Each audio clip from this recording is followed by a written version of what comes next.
राज्यातील नगर परिषद आणि नगरपंचायत निवडणुकीचा प्रचार संपण्यासाठी आता अवघे काही तास शिल्लक राहिलेले आहेत। निवडणूक आयोगाने बारामती, फलटण आणि महाबळेश्वर नगर परिषदेची निवडणूक प्रक्रिया पुढे ढकललेली आहे। सातारा जिल्ह्यातील महाबळेश्वर आणि फलटण या दोन्ही नगरपालिकांच्या मतदानाची आणि निकालाची तारीख निवडणूक आयोगाने बदलली आहे। 20 डिसेंबरला मतदान तर 21 डिसेंबरला मतमोजणी पार पडणार आहे। जिल्हा न्यायालय निवडणूक प्रक्रियेबाबत याचिका दाखल करण्यात आलेली होती आणि त्यामुळे जिल्हा न्यायालयाने निकाल देण्यासाठी 8 दिवसांचा कालावधी घेतलेला आहे। बारामती नगर परिषदेमध्ये उमेदवारी अर्ज भरतानाच्या प्रक्रियेत काही त्रुटी होत्या आणि यावरती काही जणांनी आक्षेप घेतलेला होता।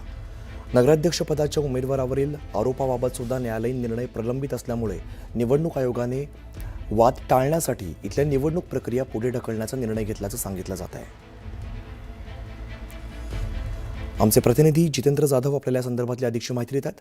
जितेंद्र, काय अधिकचा तपशील आहे?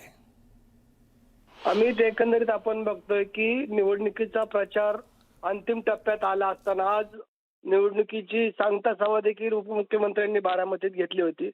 परंतु आपण बघितलंय की नगर परिषदेच्या ज्या छाननी प्रक्रियेमध्ये हरकती घेतल्यानंतर इच्छुक उमेदवार न्यायालयामध्ये गेले होते आणि ही प्रक्रिया 26 तारखेला न्यायालयाने बारामतीचंच उदाहरण द्यायचं झालं तर 26 तारखेला जी नगराध्यक्ष पदाबाबत याचिका दाखल केली होती ती न्यायालयाने फेटाळली आणि जी संबंधित याचिकाकर्ते यांच्यावर 10,000 रुपये दंडाची तरतूद देखील केली आणि इतर 8 प्रभागावर देखील हरकत घेण्यात आली होती।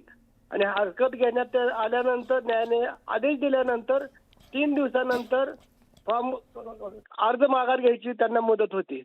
मग 26 आणि 3 29 मग त्यामुळं ही निवडणूक प्रक्रिया लांबली आणि त्यामुळं रात्री उशिरा निवडणूक निर्णय अधिकाऱ्यांनी असा निर्णय घेतलाय की 2 तारखेला बारामती नगर परिषदेची निवडणूक होणार होती ती आता 20 डिसेंबर रोजी होणार आहे आणि 21 तारखेला मतमोजणी होऊन त्या ठिकाणी निकाल दिला जाणार आहे।